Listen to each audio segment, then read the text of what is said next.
गणपति जी गणेश नू बनाइए सारे काम आप होंगे। मेरे परिवार ने, मेरे पिताजी ने भी रेडी लगाई है और मेरे परिवार के लोगों ने रेडी लगाकर हमारे परिवार का लालन पालन पोषण किया है और वो दिल हमारे अंदर है। मैं समझता हूँ उनकी क्या ज़रूरतें हैं। रेडी वाले हुए, हमारे फट्टे वाले हुए, इनको एक ज़रूरत है जगह की और निश्चित तौर पे मैं उसकी व्यवस्था करूँगा। अगर मुझे भारतीय जनता पार्टी अपना आशीर्वाद देती है, मुझे उम्मीदवार बनाती है, तो चेयरमैन बनने के बाद ये सब बहुत बड़ी समस्या है, इसको हल करने का काम करूँगा। शहरवासी अब डालेंगे एक साथ 2 वोट, यानी कि 2 तरीके से बुद्धि का इस्तेमाल।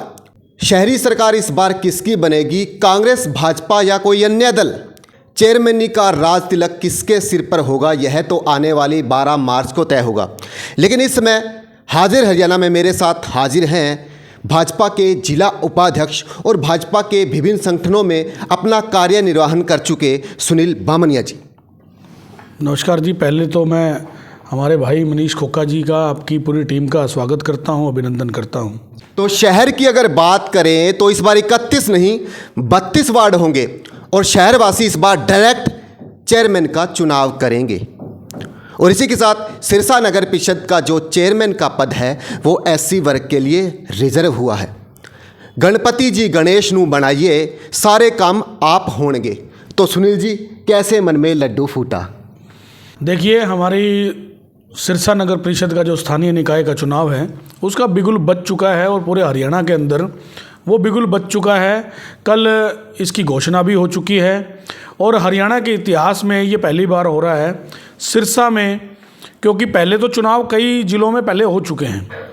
सिरसा के इतिहास में पहला चुनाव है जो डायरेक्ट चुनाव है और अब की बार हमारे सिरसा की जनता जो है वो डायरेक्ट चुनाव में हिस्सा लेगी और डायरेक्ट वोट देगी हमारे चेयरमैन के पद के जो उम्मीदवार होंगे उसको।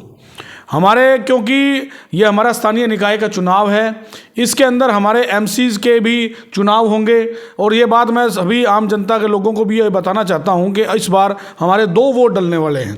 एक आप वोट डालेंगे चेयरमैन के लिए जिसे भी आप चाहेंगे, और दूसरा अपने जो आपका जो वार्ड है उस वार्ड के MC पद के लिए जो खड़े होंगे उनमें से आपने MC को चुनने के लिए उसमें भी आप वोटिंग करेंगे।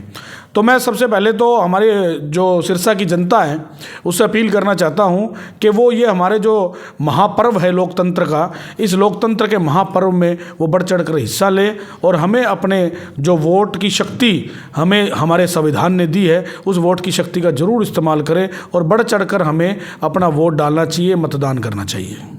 बात करें तो भाजपा केंद्र में भी काबिज है, राज्य में भी काबिज है, लेकिन सिरसा शहर में एक रिक्तता है। आप उस रिक्तता को कैसे भरेंगे? लेकिन इसी के साथ बात करें तो चेयरमैन का जो पद है MLA के बराबर का है, तो कच्ची परीक्षा से कम नहीं है ये चुनाव। बिल्कुल आपने सही कहा, क्योंकि हमारे सिरसा का, हम उसे दुर्भाग्य लगा लें चाहे कुछ भी लगा लें, क्योंकि हमारे केंद्र सरकार के अंदर जो हमारी भारतीय जनता पार्टी की सरकार है, हमारे यशस्वी प्रधानमंत्री नरेंद्र मोदी जी के नेतृत्व में चल रही है। और ऐसे ही हमारे हरियाणा के अंदर हमारे हरियाणा के विकास पुरुष यशस्वी मुख्यमंत्री श्री नायब सिंह सैनी जी के नेतृत्व में भारतीय जनता पार्टी की सरकार चल रही है। मैं लोगों से यह भी अपील करना चाहता हूँ कि हम सब लोगों को यह समझना चाहिए, बड़ा खुले दिल से मैं ये बात उनको कहना चाहता हूँ कि हमारी जो यहाँ स्थानीय पंचायत, ये एक छोटी पंचायत होती है। इस चुनाव के अंदर, नगर परिषद के चुनाव में हमें ये सोचना पड़ेगा कि हम किसको वोट देने जा रहे हैं। मेरे सभी सिरसा के भाइयों बहनों से मेरी अपील है, हाथ जोड़ के विनती है कि वो सोचें ये बात, क्योंकि ये स्वाभाविक है कि जहाँ पर स्टेट में भारतीय जनता पार्टी की सरकार है, केंद्र में भी भारतीय जनता पार्टी की सरकार है, तो हमारा धर्म बनता है, हमारा फर्ज बनता है कि हम सब लोग यहाँ पर स्थानीय निकाय के चुनाव में भी भारतीय जनता पार्टी को पूर्ण बहुमत की सरकार, यहाँ पर छोटी सरकार भी बनाने का काम करें, ताकि हमारे जो योजनाएं हैं, जो केंद्र सरकार की योजनाएं हैं, स्टेट की जो योजनाएं हैं और यहाँ की जो मूलभूत आवश्यकताएं हैं, ज़रूरतें हैं, विकास कार्य हैं, उनको हम करवा सकें। इसलिए भारतीय जनता पार्टी के नुमाइंदे का चेयरमैन के पद पर भी, और जो हमारे नगर परिषद के नगर पार्षदों के चुनाव होंगे, वार्डों के चुनाव होंगे, उसमें भी भारतीय जनता पार्टी के उम्मीदवारों को ज़्यादा से ज़्यादा वोट देकर वो विजयी बनाए, ताकि हमारे जो काम सिरसा के हो सके और ये हमारा सिरसा एक पहली पंक्ति में खड़ा, उसके पूरे हरियाणा के अंदर उसका नाम हो। इसलिए सब लोगों से अपील है मेरी।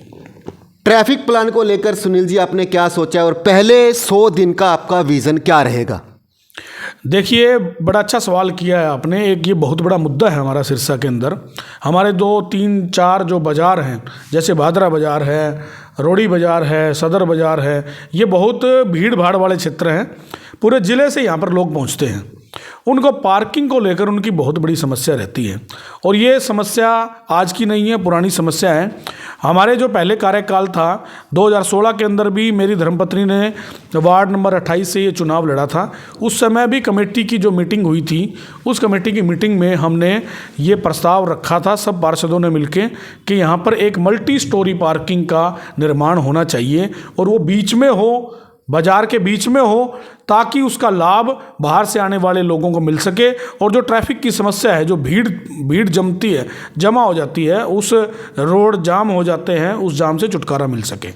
सिरसा के अगर व्यापारियों की बात करें, यानी छोटे व्यापारियों के और उसके विभिन्न अंग, यानी कि रेहड़ी फट्टे लगाने वाले, उनके लिए आपने क्या सोचा है? उनके लिए आप क्या कदम आगे उठाएंगे?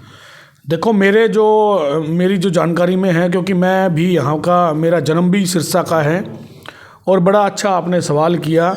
ये बड़ा आत्मीयता भरा सवाल है, क्योंकि मेरे परिवार ने, मेरे पिताजी ने भी रेहड़ी लगाई है, और मेरे परिवार के लोगों ने रेहड़ी लगाकर हमारे परिवार का लालन पालन पोषण किया है।